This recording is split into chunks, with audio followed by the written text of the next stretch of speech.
Hello, magandang hapon sa inyong lahat, mga kababayan ko. So meron mga videos dito na re-reactan tayo, no. Itong isa nagva-viral. Hindi ko naman alam yung issue nito, pero nagkandak ako ng konting research. Baka kayo alam nyo, no. Kasi ito, nakalagay dito sa caption, ayan, no, taga DILG daw hinamo ng suntukan. Di nakapalag, mayabang lang kasi may kasamang 50 na pulis, di daw makasagot. So, una, pagkakaintindi ko, may kasama daw itong pulis na 50 dito sa mismong moment na to. Pero pakinggan natin iba pala yung sinasabi na may kasama siyang pulis yung during the time na may pinasok daw silang resort. So, play natin to. 250 million yung sinunog ng hotel. Anong hotel? West Cove. Putang ina mo. West Cove, wala ka namang court order Mayabang ka lang dahil DILG ka. Hayop ka. 300 pamilya ang ginuto mo. Mayabang ka lang. Gusto mo suntukan tayo sa labas? Artista ba yung kasama niya na babae? Pagka government official ka talaga, malupit ka sa chicks no? Putang ina ka. Hindi galing sa gobyerno ang pera na yan. Pinaghirapan ko. Tapos susunugin nyo? Asan yung court order nyo? Pinasok nyo kami para magpasikat dun. Ninakaw nyo lang ang pondo ng Boracay. Sa Boracay. Hayop ka. Nanginginig si kuya. Mukhang galit na galit Nanginginig ako sa galit. Putang ina. Sumusuntukan tayo sa labas para makaraos lang tayo. Putang ina mo. Pasensya na Pero malaki atraso niyan. Hayop yan. Sige sir, okay na. Nataon lang na 50 pulis ang kasama nila sa amin Sige sir. Nung pumunta siya doon, hindi dito sa tagpong to. Yung tinutukoy niya na pinasunog daw di umano yung resort.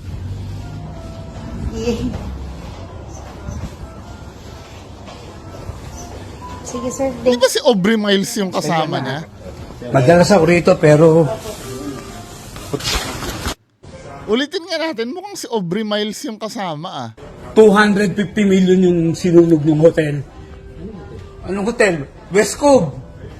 Putang ina mo.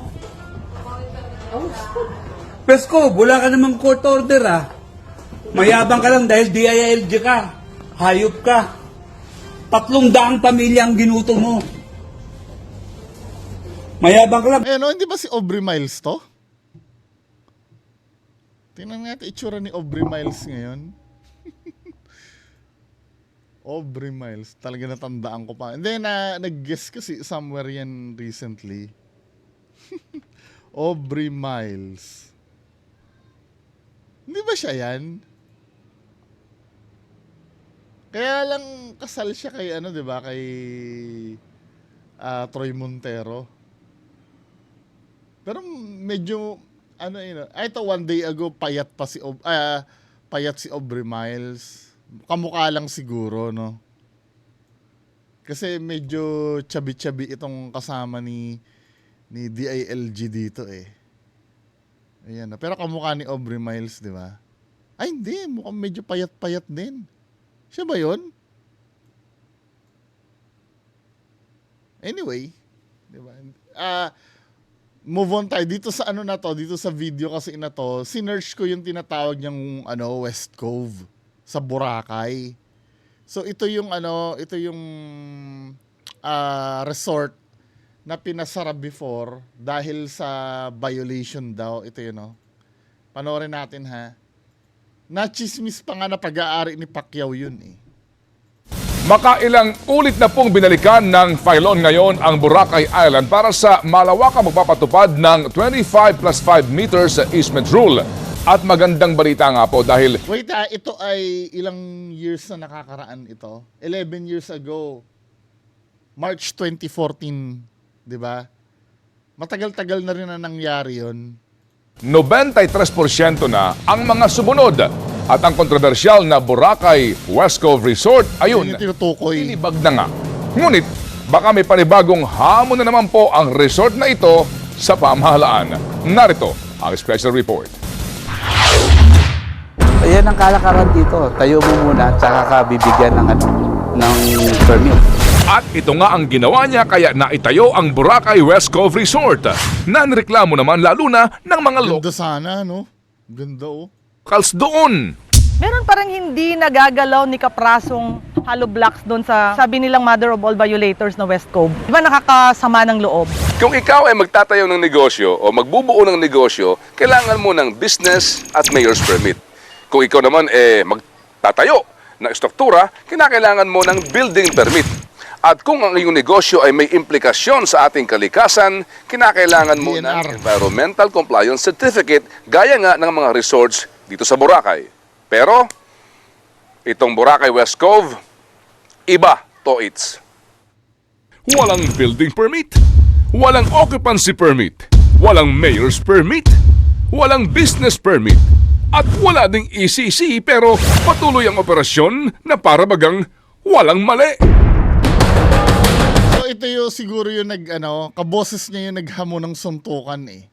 Pero ang argumento kasi nito nung ipapa-demolish yan, wala pa naman daw court order nun. Ayan ang kalakaran dito. Tayo mo muna, tsaka ka bibigyan ng permit. Diba boses niya yon? Ikumpara nga natin, men. Ito, oh. Gusto mo suntukan tayo sa labas? Utangin na ka. Diba? Boses niya yun eh. Siya yung siguro. Pero hindi pa ako confirmed Kasi ang pinag-uusapan nila, West Cove eh. Sino ba may magagalit na lang ng ganun? Eh di yung may-ari ng West Cove. Ito. Ang pangontra naman ni Ginoong Crisostomo Aquino, ang may-ari ng West Cove Resort, sa mga pumupuna, ang kanyang Forest Land Agreement for Tourism Purposes of Flag T. Ang kontratang maaari daw umukupa ang isang estruktura sa area na deklaradong forest land. Dahil binigyan ako ng flag T, ibig sabihin, pinayagan ako. Ngunit ang flag T ni Mr. Aquino ay para lamang sa 998 square meters. Ang problema, itong tinayuan nila, 10,000 square meters na. So mayroon ng 90% na sobra. Ika-18 ng Hunyo 2012, iniutos noon ng Buhay pa si JC Robredo, no? maong DILG Secretary Ay, di. Yumao na pala. Bredo, nagibain na nga ang iligal na struktura ng Boracay West Cove. Ito po ay bahagi ng West Cove Resort na sinimulang i-demolish noong pong July 2012. Pero makalipas po lamang ang ilang linggo, natigil ang demolisyon. Ang dahilan ng local government ng Malay Aklan ay ang kawalan po ng pondo. At dahil nga ayaw gumastos ng West Cove Resort sa kanyang self-demolition, ngayon, para po lamang matuloy ang paggiba sa resort na ito, pera po ninyo at ni Juan de la Cruz ang gagamitin.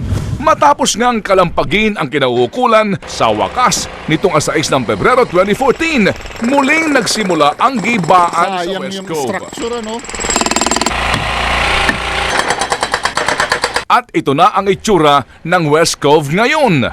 Ang tatlong malalaking bato na limestone, bagamat wala na ang tulay na nagdudugtong dito, hindi pa rin natitibag ang semento. Pag giniba natin yan, mas malaki yung damage. So ginagawa natin, balik sa natural, parang coral na, man-made na siya. At the same time, baka delikado dito sa likod. Baka pag nagkabagat, biglang magkaroon ng problema. Irreversible yung damage na nangyari dyan eh. Paano mo ibabalik yung dati niyang form? Ang ganda-ganda ng nature, hindi ba? Pinakialaman natin yung nature, ayun ang nangyari. Pero Mayor, parang ang laki ng binigay sa inyong trabaho ni Mr. Aquino. Oo nga eh. Nagbigay din ng mga obserbasyon si Si Tourism Marojas. Secretary Ramon Jimenez nang dalawin nila ang Boracay West Cove kamakailan lamang kasama si DILG Secretary Marojas. Isang simpleng-simpleng nakapwesto ng mga bato, tinibag nila para gumawa ng daanan. Tuwing lalagpas ka ron, violation yun. Mabuti na nga na nakita namin with our own eyes para alam natin kung gaano ka-serious yung risk din at napaka-serious talaga. Ayon naman kay DENR Secretary Ramon Paje, Hindi po siya pinaasa. Ang problema lamang sa kanya ay siya'y lumabag at lumagpas doon sa areang ibinigay sa kanya. Kung mayroon pang nagbabiolate na iba, ay talaga po namin ipapademolish namin. Maging si DILG Secretary Rojas may say din sa Boracay. Hindi sila sumunod dun sa DENR na mga pahintulot ay nilagpasan nila. Hiningi namin ang panig ni Mr. Aquino tungkol sa isyong ito, ngunit hindi pa rin siya nagpaunlak ng panayam sa amin. Ang tanong ng mga taga-isla, hanggang saan naman kaya ang haba ng pasensya ng pamahalaan kay Mr. Crisostomo Aquino Kaya naman dahil pala. ang West Cove ngayon ay gumagapang naman pataas ng bundok. Kaya naman pala, so dito sa viral video na to, ito yung history nun. Diba? Medyo nagigets nyo na ba? Tad-tad kasi ng violation yung hotel niya. Ayan o. Hindi galing sa gobyerno ang pera na yan. Pinaghirapan ko. Tapos susunugin nyo? Asan yung court order nyo? Pinasok nyo kami para magpasikat dun. Ninakaw nyo lang ang pondo ng Boracay. So yun yung kinakagalit niya. So alam natin yung kahit papaano history. Pero welcome kayo mag-comment kung ano ba yung issue. Kasi nilalaban niya wala daw court order eh. Dahil di ba inutusan na silang mag self-demolish hindi ginawa. Kaya inano na. Pero ako, kung akong tatanungin nyo, sayang ang ganda ng structure, di ba? Di ba pwedeng anuhin na lang yun? Bigyan na lang ng special permit? Kasi nung dinemolish nila yun, lalong nasira yung Kasi yung pagpapagawa nung structure na yun, nasira na na-damage na yung dapat ma-damage eh. Sabi nga ni ate kanina, irreversible na yung damage. Pero, hindi ba iniisip nila mas madadamage pa uli pag giniba yun? Hindi na lang, di ba, siguro may special na batas dyan or something na yung kikitain ng resort na yun, di ba pwedeng makihati na lang ang gobyerno doon? Sayang yung resort eh. Ang ganda, di ba? May tulay pa papunta doon sa bato na ginawa. Sayang. Hindi ko alam, feeling ko may halong politics din eh. Kung bakit inano yun eh. Giniba eh. Or dapat pina-stop na lang nila ng operation. Tapos pag-isipan muna kung anong gagawin. Dahil gawa na yung structure eh. Kasi kung gigibain mo yon, dadagdag na naman sa dumi yung paggiba nun. Mas lalong lalala. Kung makikita niyo yung video, di ba? Saan na ba yun? I-mute ko muna ha. Ang ganda na niya oh. Oh. Sabihin na natin na may damage na ginawa itong pagpapatayo nito. Pero wala nandun na yung damage eh. Kasi kung gigibain mo to, parang feeling ko ayaw lang nilang kumita ito eh. Di ba? Gawa na yung damage. In the first place, dapat bago ginawa yan, hinarang na dapat nila yan eh. Hindi kung kailan nagiging sikat at kung kailan kumikita sa kanila patitigilin yung operations. Yan o, ganda sana nung Yes, naiintindihan ko, walang permit, walang mayor's permit, walang DENR. Pero sana pinag-aralan na muna nila. Ang ganda oh. Diba? Tapos nung time na dinidemolish na yan, pumapangit. Lalo sila nagdudumi sa Tama mo kung anong duming gagawin ng pagdidemolish na yan. Yung babagsak sa tubig, di ba? Siguro, alam naman nila siguro yung ginagawa nila, pero para sa akin, ang ganda na before oh. Pwede pa ngang maka-attract ng mga tourist yan eh. Lalakas ang tourism ng O pwede ba nilang kumpiskahin na lang ng gobyerno yan at sila na lang ang magpatakbo dyan? Tama, ang ganda dati tapos naging ganito na lang. Wala na rin, hindi nyo na rin maibabalik sa dati yan. Di ba? Dapat kinumpis ka na lang ng gobyerno yan kung lumabag sila, tapos gawin na lang tourist destination yung pasyalan dyan sa Boracay. Tama ba yung sinasabi ko? Or nanghinayang kasi ako. Kasi ano eh, nagawa na yung damage eh.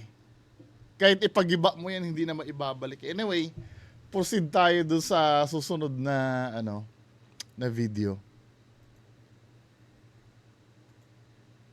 Ito, natatawa ako dito kahapon, napanood ko eh. Finorward sa akin. Sino ba nag-forward sa akin nito? Si Sir TJ Hashimoto yata. Siya ba yung Ay, hindi. Sino ba nag-forward sa akin itong video na to? Panoorin nyo. Yung kabadong holdapper. Nanginginig at kabado ang isang holdapper na nagtangkang magnakaw sa isang laundry shop sa Quezon. Pati ang babaeng bantay, muntikan pa niyang gahasain pero pumalag. Nasa frontline ng balitang yan, Simon Gualvez, exclusive. Kabubukas pa lang ng laundry shop na ito sa Sariaya sa Quezon nang pumasok ang lalaking yan. Nagtanong muna ito kung magkano magpalaba, sabay nakiusap kung pwede makicharge ng cellphone. Pinayagan naman ng bantay ng shop ang lalaki. Habang abala sa pagsa-cellphone ng babae. Kaya wait lang ha. Kaya may policy na ngayon na alisin ang helmet tsaka yung sa mukha na yan. 'Di ba? Yung takip sa mukha. Kasi nga yan minsan ang ginagawang ng holdapper eh. Disguise, 'di ba? Kaya may mga establishment na hindi tinatanggap ng hindi hinuhubad. Parang yung malapit sa amin na restaurant, may nakapaskil doon na hindi namin papasukin ng may helmet at nakaharang ang muka, nakatakip ang muka, di ba? Naman ang bantay ng shop ang lalaki. Habang abala sa pagsa-cellphone ng babaeng bantay, mapapansing may binunot sa bulsa ang lalaki. Baril na pala ito. Nagdeklara siya ng hold up. Kinuha ng lalaki ang bag ng biktima. Pinapasok niya rin ang biktima sa CR at tinangkang gahasain. Pero ano ba?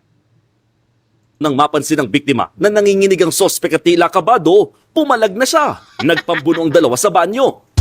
Nang marinig naman ng sospek ang pagdating ng ina ng biktima, tarantang tumakbo palabas ang sospek. Iputok mo! Ano ba di mo nagputok, ha? Naiwan Pero delikado yung ginawa ni ate ha. Delikado. Paano kung malakas ang loob ng holdapper na yon? Patay siya nun.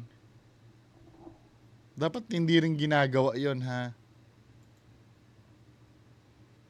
Iputok mo! Yung hayaan mo na lang siyang tumakbo. Huwag yung hahamunin mong ganon. Kasi yari ka dun eh. Nagkataon lang na kabado yung holdapper na sumalakay sa'yo. ang sospek. Iputok mo! Iputok mo Ano daw. ba di mo nagputok, ha? Naiwan niya pa ang cellphone na nakacharge. Ayun lang. Nagtamo ang biktima Tapos wallpaper niya pa yung mukha niya oh. Nagtamo ang biktima ng ilang kalmot at pasa. Naipablatter na ang nangyari. Tinutugis na rin ng mga otoridad ang hold-upper.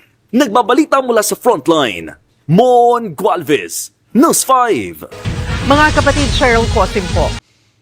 Ano ba yan? Inuna pa yung yung pagkamanyak eh.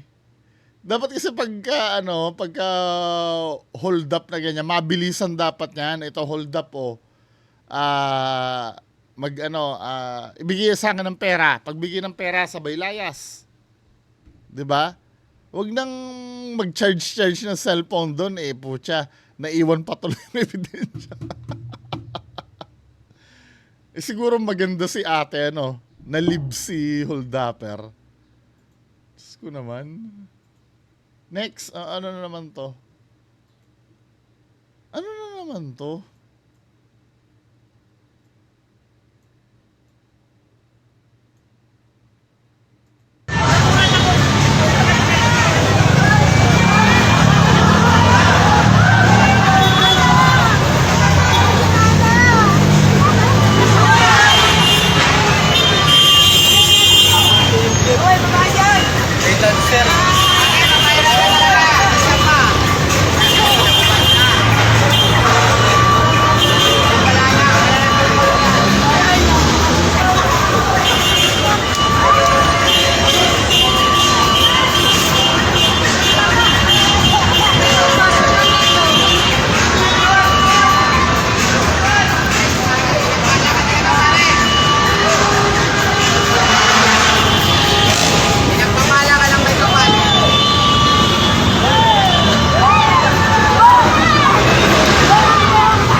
Grabe po, sir.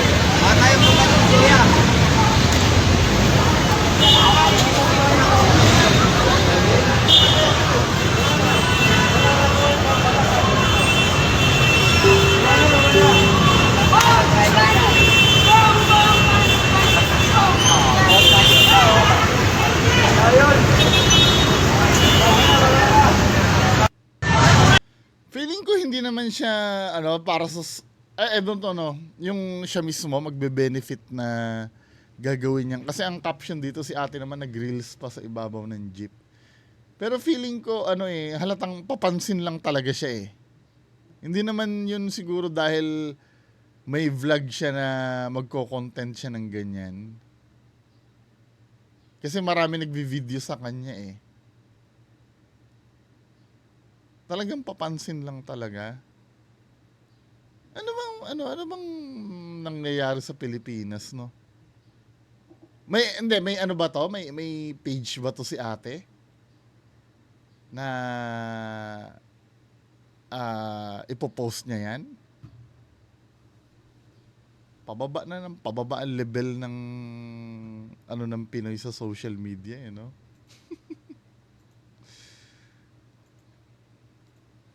Ito, last video. Ito, napanood ko na to dati before. Kukontent ko nga sana to ng gabi, pero feeling ko panghapon na lang.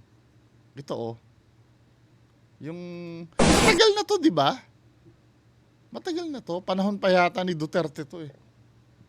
Itong video na to. Gumagamit siya ng baril-barilan para manggamot. Yan o. Iya kayo! Binaril eh.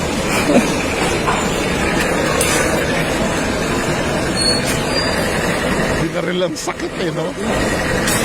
Tingin ka. Itong, bagtong. Wala ka ba? Salamat.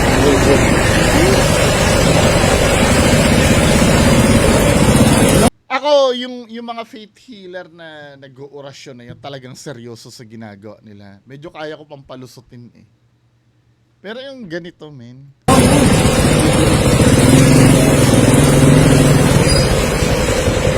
Kayo bang mga naniniwala sa faith healing? May sense ba sa inyo na yung ginagawa ni Kuya na to? Na babarilin niya ng Armalite na de battery?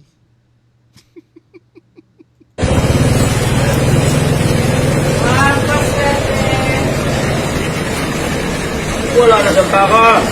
Kahit saan ka pa tumago. Upusan na kita.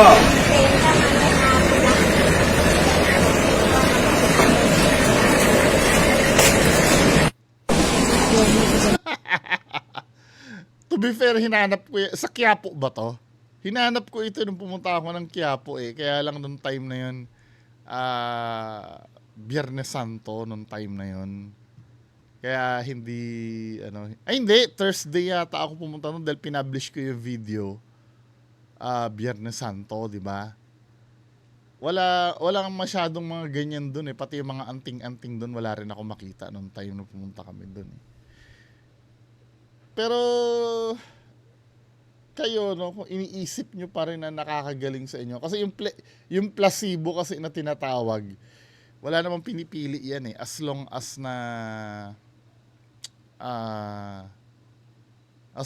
na naniniwala kayong gagaling kayo, nandun naman yung placebo eh. Now, kung sasabihin nyo sa akin na talagang totoong nakakagaling yan, hindi ako naniniwala. 'Di ba? Placebo, oo. Pero yung mapoprove mo na mapapagaling mo yan, yung sa kakabaril mo na ganyan, hindi. Pero kung naniniwala kayo dyan, di go ahead lang, no? Wala namang problema dun. Kalayaan nyo po yun. Anyway, magandang hapon sa inyo lahat. Bye-bye.